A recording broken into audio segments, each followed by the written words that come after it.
Nje kubifuriza amahoro y'Imana bakunzi ba Crediyamo TV, tunabasaba kutubabarira kubera ko tumaze igihe kinini tutabagezaho ibiganiro. Uyu munsi rero bitewe n'ikibazo gihari cy'icyorezo cya coronavirus, nifuje kubakorera ikiganiro cyerekeranye n'amateka y'irimbuka rya Yerusalemu, aho habayeho ibihe bijya gusa n'ibyo turimo uyu munsi, abantu bikingiraniye mu mazu badasohoka. Uyu munsi rero turatangira igice cya mbere, tuzagenda tureba urukurikirane kugeza ubwo ikiganiro kizagera ku iherezo. Uyu munsi nawe iyo umenya ibyaguhesha amahoro, ariko noneho bihishwe amaso yawe, kuko iminsi izaza ubwo abanzi bawe bazakubakaho uruzitiro bakakugota, bazakurinda cyane impande zose, kandi bazagutsembana n'abana bawe batuye muri wowe. Ntibazagusigira ibuye rigeretse ku rindi, kuko utamenye igihe wagenderewe. Aya ni amagambo aboneka muri Luka igice cya 19 umurongo wa 42 kugeza ku wa 44. Igihe abantu bose bari bishimiye ko yinjiye mu murwa afite ubutware, bazunguza amashami y'imikindo, igihe indirimbo zo kuramya bazirimbanaga umunezero zarangiraga mu misozi, maze abantu ibihumbi byinshi bagatangaza ko ari umwami, umucunguzi w'isi we yashenguwe n'agahinda kikubagahu kandi kadasanzwe. Umwana w'Imana uwo Abisirayeli basezeranijwe, nyir'ububasha bwanesheje urupfu kandi bwazuye abapfuye, we yarariraga atarizwa n'agahinda gasanzwe, ahubwo afite intimba ikomeye itabasha kwihanganirwa. Nubwo yari azi akaga kamutegereje, ntabwo yiriraga ubwe.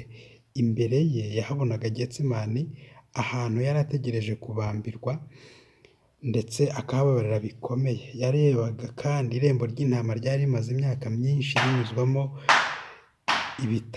ibitambo, kandi nawe akaba ari ryo yari kuzanyuzwamo igihe yagombaga kumera nk'umwana w'intama bajyana kubaga. Tubisanga muri Yesaya igice cya 53 umurongo wa 7. Hafi aho hari Karuvari, ahahambirwaga abantu. Inzira Kristo yari hafi kunyuramo yagombaga kubudikwamo n'umwijima uteye ubwoba, mu gihe yari kwitangaho igitambo cy'icyaha. Nyamara ntabwo gutekereza kuri ibyo bintu ari cyo cyamuteye kurira ndetse ngo yijime mu maso. Muri icyo gihe abandi bari bafite ibyishimo. Ntabwo gutinya umubabaro wendaga kumugeraho urenze uwa kamere muntu yakwihanganira ari byo byari bigose umutima we utikunda. Yarizwaga n'akaga kari gategereje abantu ibihumbi n'ibihumbi bari batuye Yerusalemu, akaga kari guterwa n'ubuhumyi no guhitana no kutihana kwabo yari yaje guhira no gucungura. Yesu yitegereje amateka y'imyaka irenga ibihumbi yerekeye neza n'uburinzi byihariye Imana yagaragarije ishyanga ryatoranijwe. Aho hari umusozi Moriya, aho umwana w'isezerano yajyanywe gutambwa ntatere amahane. Yari yarahabohewe arambikwa ku rutambiro. Ibyo bikaba byarashushanyaga igitambo cy'umwana w'Imana.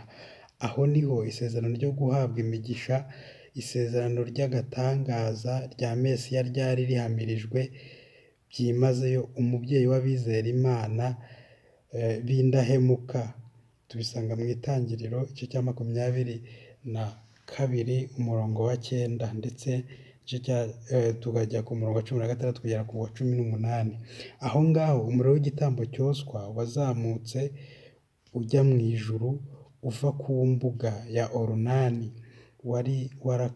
wari warakumiriye inkota ya marayika urimbura. Ni ibyo ku ngoma bya mbere, urwa mbere rw'ibyo ku ngoma igice cya 21. Iyo ikaba yari ishusho nyayo igaragaza igitambo Umukiza yatangiye abanyabyaha, ndetse n'umurimo akora wo kubahuza n'Imana. Imana yari yarahaye Yerusalemu icyubahiro gisumba icy'isi yose. Uhoraho yatoranije Siyoni, yahashakiye kuba ubuturo bwe. Ibi ni byo dusanga muri Zaburi ijana na mirongo itatu na kabiri, umurongo 13. Aho hantu abahanuzi bera bari barahavugiye ubutumwa bwabo bw'imbuzi mu myaka myinshi. Umwuka w'umubavu wari warahazamukiye ujya imbere y'Imana, uzamukanye n'amasengesho y'abaje kuyiramya. Aho hantu kandi buri munsi hari haragiye hatambirwa amaraso y'intama basogose. Ibyo bikaba byarashushanyaga umwana w'intama w'Imana wagombaga kuzatambwa. Aho hantu Yehova yari yaraherekaniye kuhaba kwe, abyerekane mu gicu cy'ikuzo rye cyari gitwikiriye intebe y'ihongerero. Aho niho urufatiro rw'urwego rutagaragara ruhuza ijuru n'isi. Mu Itangiriro igice cya 28 umurongo wa 12, ndetse na Yohana igice cya 1 umurongo wa 51. Rwa rwego rwazamukirwagaho n'abamarayika, abandi barumanukiraho, rwakinguriye abatuye isi inzira ijya ahera cyane. Iyo Abisirayeli nk'ishyanga bakomeza kumvira Imana, Yerusalemu yari kuguma kuba yatoranijwe n'Imana. Ariko amateka y'iryo shyanga ryahawe umugisha yari yararanzwe no gusaya mu buyobe no kwigomeka. Bari bararwanyije ubuntu bw'Imana, barakoresheje nabi imigisha y'umwihariko bari bafite, ndetse barakeresheje amahirwe bahawe. Nubwo Abisirayeli bari baragiye bashinyagurira intumwa z'Imana, bagasuzugura amagambo yayo, bagaseka abahanuzi b'Imana, Imana yari yarakomeje kubiyereka nk'Uwiteka Imana y'ibambe n'imbabazi, itinda kurakara, ifite kugira neza kwinshi n'umurava mwinshi. Kuva 34 umurongo wa 6. Nubwo bakomeje kwamagana Imana, yo yakomeje kubinginga ikoresheje imbabazi zayo. Mu rukundo rwayo ruruta urukundo rwuje impuhwe umubyeyi akunda umwana we, Imana yari yaragiye ibatumaho intumwa zayo, ikazinduka kare, igatuma kuko yababariraga abantu bayo n'ubuturo bwayo. Ingoma za kabiri igice cya 36 umurongo wa 15. Imiburo, kubinginga ndetse no kubacyaha binaniwe kugira icyo bigeraho, yaboherereje impano iruta izindi zose zo mu ijuru. Kandi si yo mpano yonyine gusa, ahubwo yaboherereje ijuru ryose binyuze muri iyo mpano. Umwana w'Imana ubwe yatumwe guhendahenda abaturage b'uwo mujyi banze kwihana. Kristo niwe wari waravanye Isirayeli mu Misiri imeze nk'umuzabibu. Ni Zaburi ya 80 umurongo wa 8. Ukuboko kwe niko kwari kwarirukanye abapagani imbere y'uwo muzabibu. Yari yarawuteye ku musozi urumbuka cyane. Uburinzi bwe nibwo no kuwitaho bwari bwarawubereye uruzitiro rukomeye. Yari yaratumye abagaragu be bawukorera. Yaratatse ati, ikintu nari nkwiriye gukorera uruzabibu rwanjye nasize ni ikihe? Yesaya igice cya 5 umurongo wa 1 kugeza ku murongo wa 4. Nubwo igihe yari yiteze ko ruzera inzabibu, yasanze rwareze imbuto mbi. We ubwe yaje mu ruzabibu rwe afite ibyiringiro bisabwe n'icyifuzo cy'uko rwari kwera imbuto, kugira ngo arebe ko rwagira amahirwe yo gukira kurimbuka. Yahingiye uruzabibu rwe, yararukaragiye kandi ararusigasira. Ntiyigeze acogora mu muhati we wo gukiza uruzabibu rwe yahingiye. Ubwo Kristo yari kumanikwa ku musaraba i Kaluvari, igihe Isirayeli yahawe cyo kuba ishyanga rikunzwe kandi rihiriwe n'Imana cyari kuba kigeze ku iherezo. Gupfa k'umuntu n'iyo yaba umwe, akaga gakomeye gasumba kure inyungu ndetse n'ubutunzi byo ku isi.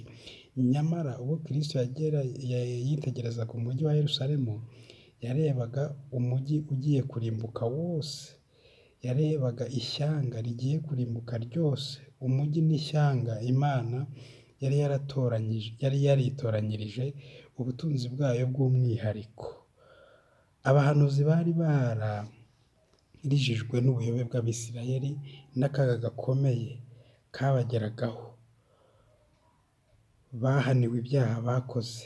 Umuhanuzi Yeremiya yifuje ko amaso ye yaba isoko y'amarira kugira ngo aririre amanywa n'ijoro, arizwa n'abantu be bishwe, arizwa n'umukumbi w'Uwiteka wajyanyweho iminyago. Yeremiya igice cya 9 umurongo wa 1 ndetse igice cya 13 umurongo wa 17. None se ni iki cyari gishavuje ufite ubushobozi bwo kureba ibizaba atari ibyo mu myaka mike, ahubwo mu bihe byinshi?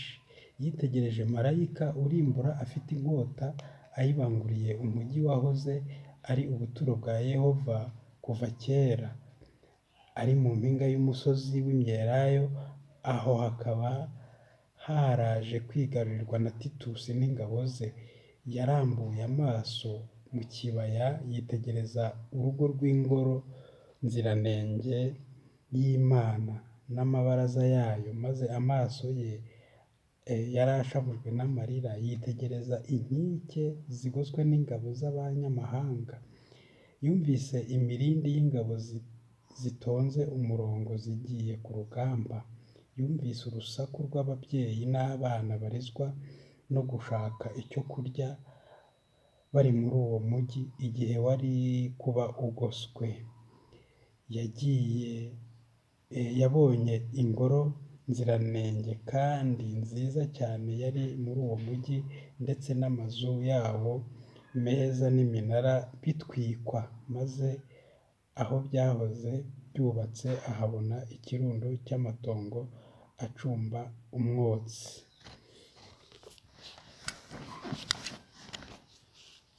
Yitegereje mu myaka izakurikiraho, yabonye abantu bo mu ishyanga ryahoze ari iry'isezerano batataniye mu bihugu byose, bameze nk'utumene tw'ubwato tunyanyagiye ku nkombe yumagaye. Mu gihano cy'igihe gitoya cyari kigiye kugera ku bana be, yabonagamo gusogongera ku gikombe cy'uburakari bagombaga kuzanywaho bakagikonoza.